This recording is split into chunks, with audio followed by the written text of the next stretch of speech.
Salut, moi c'est Guy et le chauffage au bois, c'est mon dada. Alors toi aussi tu veux t'y mettre? Mais écoute, suis-moi, je vais t'expliquer comment choisir ton appareil. Parce que là, quand tu dois choisir, c'est pas des options qui manquent, hein. Hop, pardon.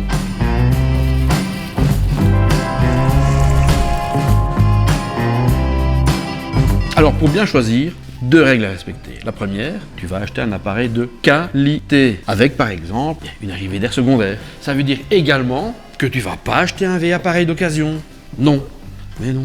Parce que si tu crois faire une bonne affaire à l'achat, tout ce que je peux te dire, c'est que la seule chose qui va chauffer, c'est ton portefeuille. Car les anciens poils, c'est beaucoup moins performant. Donc tout ce que tu vas faire comme économie sur l'achat, tu vas vite les perdre avec la consommation. Tu piges? Allez, je t'explique. Les anciens poils ont un rendement beaucoup moins élevé, maximum 50%. Les nouveaux poils, eux, les plus récents, ils ont des rendements allant jusqu'à 75%, voire plus même. Pour la même quantité de bois utilisé, tu vas chauffer beaucoup moins avec un ancien poil qu'un nouveau. Et je ne te parle même pas des émissions polluantes. Les émissions polluantes, avec les anciens poils, les nouveaux poils, eux, doivent répondre à des normes très strictes.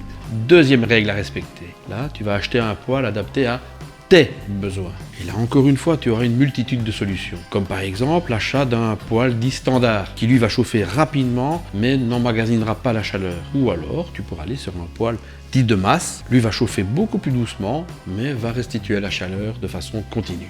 Alors maintenant que tu as ton poêle à bois, il faut savoir le faire fonctionner correctement, à la puissance nécessaire pour ton besoin de chaleur, sans pour autant la transformer en un four ou un sauna, tu vois. Si tu as trop chaud, tu auras tendance à vouloir diminuer la chaleur en diminuant l'apport d'oxygène et d'air. Et ça, c'est pas une bonne idée, hein. Tu vas polluer. Par contre, ta puissance n'est pas assez forte, là, tu vas te les geler.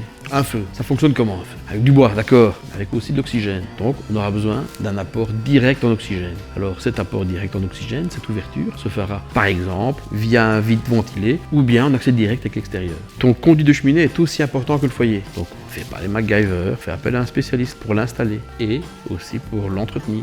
Ah oui, dernier petit conseil. Je sais, les modes d'emploi, personne ne les lit. Et pourtant, dedans, tu trouveras pas mal de renseignements et surtout les recommandations du fabricant.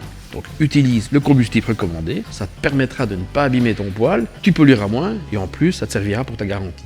Si tu as d'autres questions, file vite sur le site lamaitrissedufeu.be. Allez, bisous!